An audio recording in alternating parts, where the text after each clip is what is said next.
Oi pessoal, tudo bem com vocês? Meu nome é Bruno, eu sou neurocientista e nessa videoaula aqui eu vou falar para vocês sobre a transmissão sináptica e o potencial de ação, explicando um pouquinho sobre a diferença entre o potencial de ação e o potencial de membrana, como que ele é regulado, e além disso falando sobre a transmissão sináptica através de mediadores químicos e a transmissão sináptica através de sinais elétricos. Então pessoal, como eu falei para vocês, nessa aula aqui nós vamos falar sobre transmissão sináptica e potencial de ação. Mas para a gente conseguir entender potencial de ação e transmissão sináptica, é muito importante a gente lembrar sobre o potencial de membrana. Bem, o potencial de membrana é caracterizado como um desequilíbrio elétrico que existe entre o líquido extracelular, ou seja, o líquido que fica fora da célula, e o líquido intracelular, o líquido que está dentro da célula. Existe uma diferença de potencial de membrana que é basicamente a diferença entre a polaridade das cargas, né? Ou seja, por ter mais cargas positivas de um lado e mais cargas negativas de um outro, no qual a gente atribui como potencial de membrana. Por quê? Porque esse potencial resulta da distribuição desigual de carga elétrica entre o líquido extracelular e o líquido intracelular. O que é interessante é que olhando para essa ilustração aqui, a gente consegue ter uma visão um pouco mais didática, né? Então, pegando uma célula genérica aqui, esse potencial de membrana ele é assegurado justamente porque existe uma diferença entre a quantidade de cargas positivas, que são mais presentes no meio extracelular, e a quantidade de cargas negativas, que de fato são mais presentes no meio intracelular. Além disso, existe um equilíbrio eletroquímico relacionado tanto com o gradiente de concentração quanto o gradiente elétrico dessas cargas para a manutenção desse potencial de membrana. Bem, para qualquer dado gradiente de concentração de um íon específico, né, entre fora e dentro, através dessa membrana, existe um potencial de membrana, ou seja, um gradiente elétrico que se opõe ao movimento de íons a favor do gradiente de concentração. Então, por exemplo, olhando aqui para esse gradiente de concentração de potássio para fora da célula, ele é exatamente oposto pelo gradiente elétrico que puxa o potássio para dentro da célula. Então, o que acontece? É muito interessante da gente perceber que existe mais potássio dentro da célula do que potássio fora da célula. Então, pensando num gradiente de concentração, a tendência do potássio é de sair da célula para ir para esse meio que tem menos potássio, certo? Porque tem bastante potássio aqui. Agora, o gradiente elétrico acontece o contrário. Por quê? Porque o potássio ele é positivo e dentro da célula a gente tem bastante íons negativos, então existe uma maior capacidade do potássio de sair para fora. Bem, além disso, existe uma capacidade muito grande de diversas células diferentes do nosso corpo de promover a manutenção desse potencial. A maioria das células é cerca de 40 vezes mais permeável ao potássio do que ao sódio. E aí, isso faz com que o potencial de membrana em repouso seja cerca de menos 70 mV. Uma das proteínas mais importantes para a manutenção desse potencial é a bomba de sódio-potássio, ou a sódio-potássio ATPase, que em geral ajuda a manter esse potencial de membrana em repouso, porque remove o sódio que vaza para dentro da célula e ainda coloca para dentro o potássio que vazou. Ou seja, como eu disse para vocês anteriormente, dado que o potássio fica sempre querendo sair, é a bomba de sódio ATPase que fica pegando esse potássio de volta. E, além disso, como o sódio fica sempre querendo entrar, é a bomba de sódio-potássio que tira esse sódio através de um acoplamento enérgico aqui, né, o acoplamento energético que vai gastar ATP nesse processo para poder manter o potencial de membrana de repouso, né, ou seja, manter a polaridade que já existe de forma inerte. Agora, além dessa proteína, a bomba de sódio e potássio, a gente tem diversas outras proteínas que fazem transporte ativo primário ou secundário e que também são responsáveis pela manutenção do potencial. Então, por exemplo, além do que eu já falei aqui, que é a bomba de sódio e potássio, a gente também tem a bomba de cálcio. Uma vez que ela consegue fazer com que ocorra a entrada dos íons hidrogênio, os íons hidrônio aqui, e a saída dos íons de cálcio, que são íons que são positivos, né? Pelo menos mais positivos, digamos assim, do que os íons H+, e aí a tendência é que você precise tirar eles para a célula não ficar tão positiva. Além disso, a gente tem, por exemplo, o trocador de sódio-cálcio, onde ele vai fazer com que o sódio entre para dentro da célula e o cálcio saia. o cotransportador de sódio, potássio e cloreto, uma vez que é importante a gente manter os níveis de potássio, sódio e cloreto dentro da célula de forma a manter esse potencial de membrana. E a gente também tem o cotransportador de potássio e cloreto, que faz com que o potássio saia e o cloreto também saia. E aí você deve estar se perguntando, nossa, mas existe esse cotransportador aqui que coloca para dentro, o outro que coloca para fora, o que acontece? Bem, a ideia é que, na verdade, essa manutenção do potencial de repouso, ela é dinâmica. Não são interações estáticas que fazem com que, não, agora tem uma certa quantidade de íons potássio e agora tem outra. Na verdade, o potássio está sempre entrando e saindo, o sódio está entrando e saindo, o cloreto entrando e saindo, e aí essa dinâmica de entrada e saída desses íons faz com que tenha a geração, a manutenção desse potencial de membrana. Por que eu falei disso tudo até agora? O ponto é que justamente perturbações nesse potencial de membrana que vão ser classificadas como o potencial de ação. Ou seja, são alterações na permeabilidade iônica de um íon específico ao longo, por exemplo, do axônio. Existem diversas células diferentes que fazem potencial de ação, como por exemplo as células do músculo cardíaco, mas como aqui é uma aula de neurofisiologia, nós vamos olhar especificamente para os neurônios. Bem, o que é interessante é que essas mudanças de permeabilidade iônica fazem com que tenha uma mudança no diferencial, na diferença de potencial ali na célula, e isso gera o que a gente chama de potencial de ação. Então, quebrando esse potencial de ação em etapas distintas e tentando pensar ali, olhando para o potencial de membrana e a relação dele com o potencial de ação, a gente tem a primeira etapa, que é quando a membrana está em repouso. A segunda etapa, quando acontece um estímulo despolarizante, ou seja, é basicamente quando acontece alguma coisa, que o neurônio precisa responder, que em geral é um estímulo que vem de outro neurônio. A membrana despolariza até um certo limiar. Esse limiar aqui a gente chama de limiar que precisa ter uma ação tudo ou nada. O que isso significa? Significa que para de fato deflagrar um potencial de ação, ou seja, para esse potencial de ação acontecer, você precisa passar desse limiar de excitação aqui para que de fato o potencial de ação aconteça. Caso o estímulo seja muito fraco e não passe desse limiar, o potencial de ação não vai acontecer. Depois disso, a quarta etapa, a gente tem um aumento da condutância de sódio. O que isso significa? Significa que existe um aumento da capacidade da célula de absorver, de pegar aquele sódio que está fora dela e colocar para dentro. E isso gera o que a gente chama de despolarização. O que é despolarização? Bem, é basicamente o que vocês estão conseguindo ver aqui. A célula estava nesse menos 70 e ela vai começar a subir e ficar mais positiva. Se eu disse para você que a célula geralmente é mais negativa, o que é despolarizar? É tirar, quebrar essa capacidade de ela ser mais negativa e o meio externo ser mais positivo. Ou seja, despolarizar significa que a célula vai começar a ficar mais positiva de forma parecida com o meio externo. E isso é interessante porque você chega até num pico, que em geral é mais 30 milivolts, e aí começa a quinta etapa, que é quando os canais de sódio se fecham e os canais de potássio mais lentos se abrem. Esses canais de potássio fazem com que haja uma saída do potássio da célula, para fazer com que a célula comece a voltar para esse limiar de membrana de repouso. Por que isso acontece?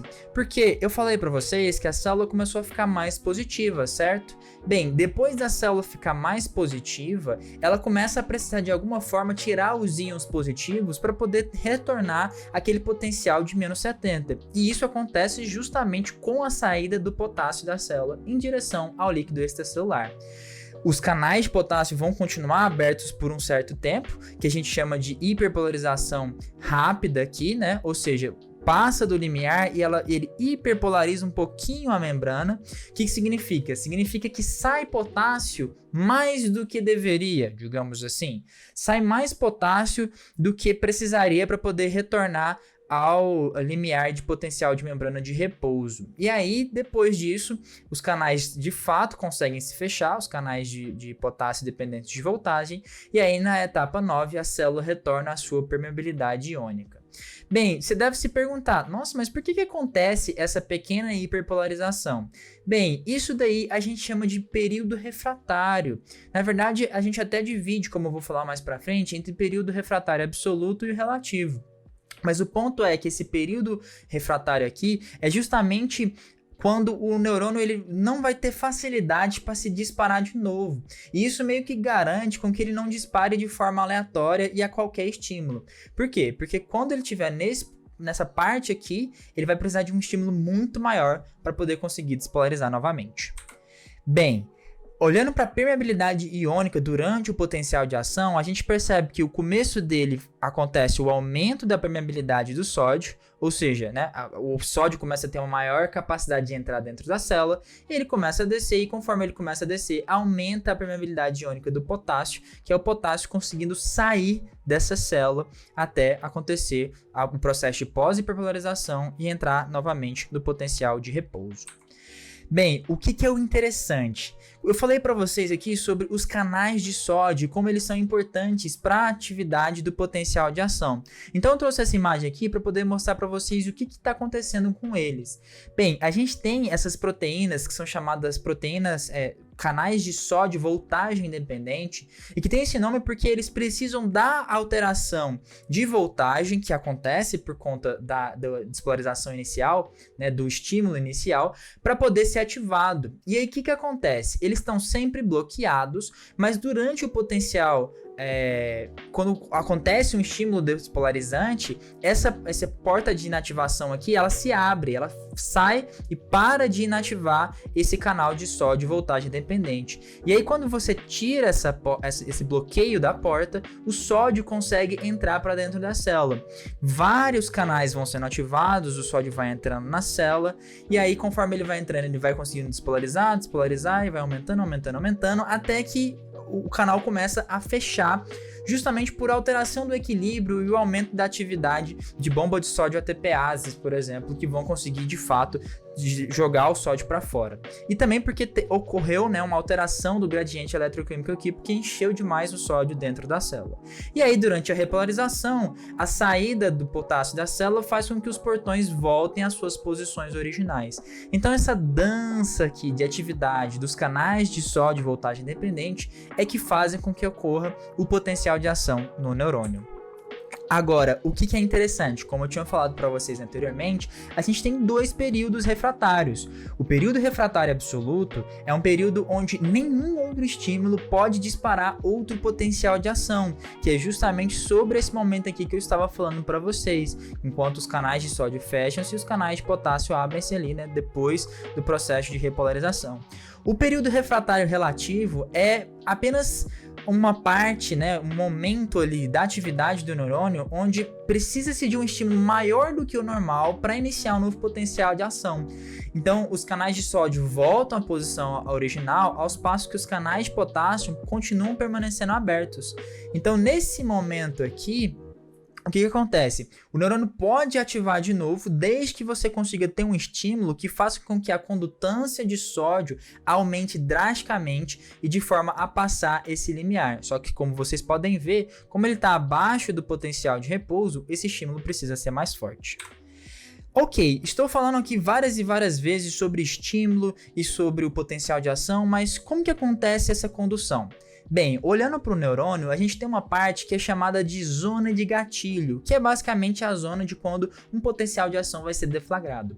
Quando acontece isso, a gente começa a perceber uma troca rápida aqui de íons, onde, como a gente pode ver, no começo da zona de gatilho, você já tem a troca aqui, né, que o lado negativo geralmente era o lado interno, e aí ele começa a ficar positivo, e aí essas cargas começam a serem trocadas, e esse estímulo começa a ser passado por toda toda a membrana do axônio. Então o que acontece? Os canais de sódio dependentes de voltagem se abrem, o sódio entra, e aí quando o sódio entra você tem essa inversão aqui de cargas. Essa inversão de cargas vai acontecendo de forma seriada, de forma gradual, fazendo com que essas cargas fluem para segmentos adjacentes do neurônio por fluxo corrente local. É como se o sódio entrasse aqui, e aí por ele ter entrado aqui, ele despolariza essa parte, aí entra aqui, vai entrando e vai passando gradualmente. O que é interessante é que nem toda a região axonal está no mesmo processo, no mesmo momento de despolarização. Então, por exemplo, aqui na zona de gatilho no começo, você percebe que teve uma despolarização e depois aqui começou a despolarizar. Só que enquanto está ocorrendo despolarização nessa região aqui em amarelo, na região atrás dela, você está tendo um período refratário que faz com que haja uma dificuldade, né? Basicamente bloqueia o que a gente chama de condução retrógrada. Porque imagina que se tudo despolarizasse de uma vez, o estímulo não iria conduzir de um lado para o outro. Então, isso é bastante importante, a gente perceber que esse estímulo, enquanto aqui está de uma forma, aqui está de outra, e aqui está de outra, e assim sucessivamente. Bem, além disso, é importante eu falar sobre um assunto que eu trouxe na aula passada, que é a condução saltatória. Essa condução saltatória é basicamente uma capacidade que neurônios mielinizados têm, né? Neurônios que estão ali envoltos pela bainha de mielina, de aparentemente saltar os potenciais de ações entre um nódulo de Ranvier e o outro. Lembrando que o nódulo de Ranvier é justamente essas partes aqui que não estão mielinizadas. O que acontece é que apenas esses nódulos aqui possuem os canais de sódio dependentes de voltagem, e aí a despolarização consegue fluir de forma mais rápida, como se o estímulo estivesse literalmente saltando daqui para cá, por conta dessa mielinização aqui e do tipo de alteração que acontece dessa membrana plasmática que está tendo interação da baía de mielina. Bem, além disso, falando agora mais especificamente de sinapses, né? Lembrando que sinapses são comunicações neuronais, comunicações entre neurônios na neurofisiologia, mas obviamente sinapses também são comunicações entre células diferentes. A gente pode falar que ocorre dois tipos de fluxos de corrente. Todas as sinapses, elas precisam estar baseadas, né, em atividade elétrica. Porém, o fluxo de corrente pode ser através de sinapses elétricas por si, digamos assim, que a gente chama de transmissão sináptica elétrica, ou neurotransmissão elétrica, onde você tem o neurônio pré-sináptico e o pós-sináptico que são conectados entre si, tem uma junção aqui e os íons conseguem fluir de um lado para o outro. E a gente também tem um fluxo de corrente em sinapses químicas, onde depois da despolarização do neurônio pré-sináptico, ele libera algum mediador químico que vai fazer com que a informação passe para o lado do neurônio pós-sináptico através da atividade de alguns receptores, que são proteínas capazes de transformar esse sinal químico em um sinal elétrico. Bem, quais são as vantagens das sinapses elétricas? O legal é que elas são mais rápidas, né? O que pode ser importante, por exemplo, em alguns circuitos que ajudam o organismo a escapar de um predador ou algum tipo de reflexo. E as desvantagens é que, ao contrário das sinapses químicas, elas não podem transformar um sinal excitatório em um sinal inibitório. Ou seja, eles não têm uma versatilidade e flexibilidade que é muito importante para modular sinais como as sinapses químicas conseguem. Isso aqui é muito importante para pensar, porque como o sistema nervoso central é muito complexo, é muito importante que a gente tenha, na verdade, a segunda forma de sinapse, que é a sinapse química, que eu trouxe para vocês uma fotomicrografia mostrando como é que é uma sinapse química, né? O que é interessante é que na sinapse química, esse potencial de ação chega ao terminal axonal e aí ele consegue ativar uma outra proteína, um outro canal chamado canal de cálcio voltagem dependente.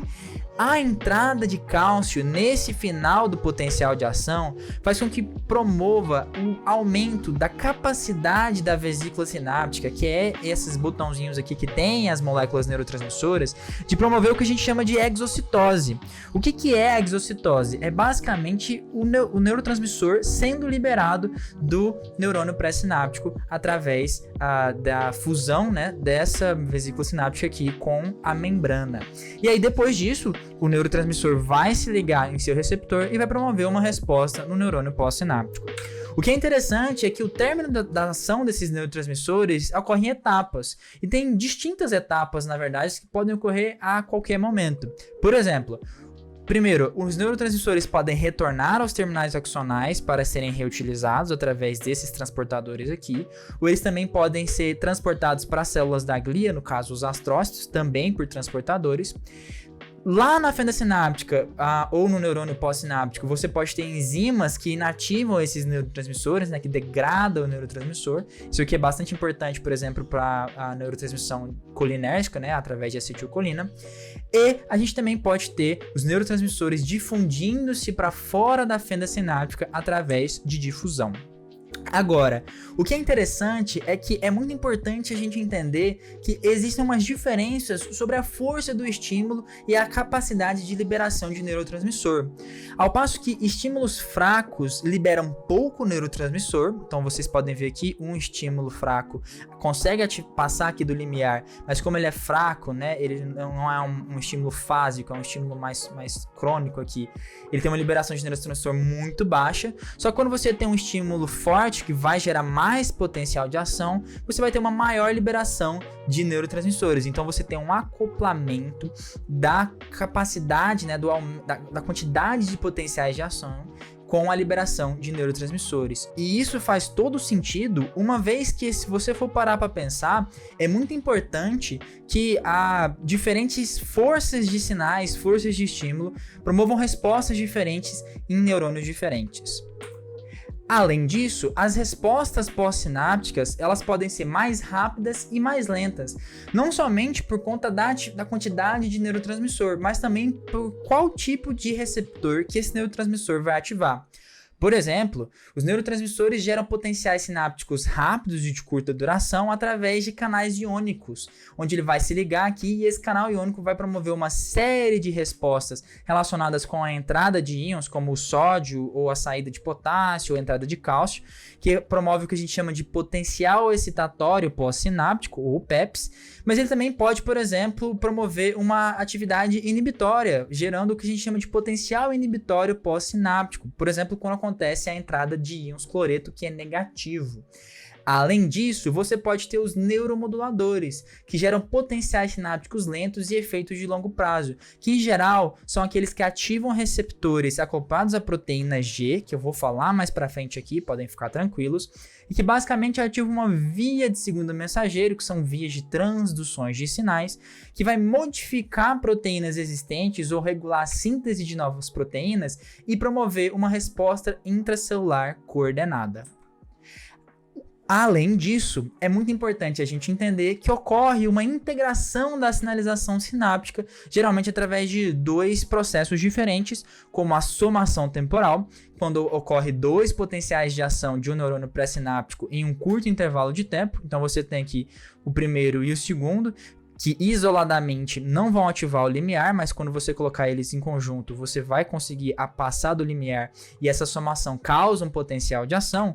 E o segundo é a somação espacial, que ocorre quando as correntes de potenciais quase simultâneas se combinam. Então você tem vários neurônios pré-sinápticos fornecendo sinais de entrada ali nos dendritos, né? Então você pode ver aqui sinapses excitatórias, várias sinapses diferentes. E aí a somação desses sinais vindos de vários lugares é integrada ali no núcleo do neurônio e aí consegue gerar potenciais que alcançam a zona de gatilho e um potencial de ação é gerado. Bom, pessoal, espero que vocês tenham gostado do vídeo. Se vocês gostaram, peço a vocês que deixem seu like aqui embaixo, e se ficou alguma dúvida sobre o assunto da aula, eu peço para vocês que deixem aqui nos comentários. Links na descrição vão estar com algumas sugestões e os livros que vocês precisam utilizar para poder estudar para essa aula aqui. E se vocês não são inscritos no canal e gostariam de receber mais conteúdo de neurociência de uma forma simples e descomplicada, eu peço para você que se inscreva aqui embaixo e ative as notificações clicando no sininho.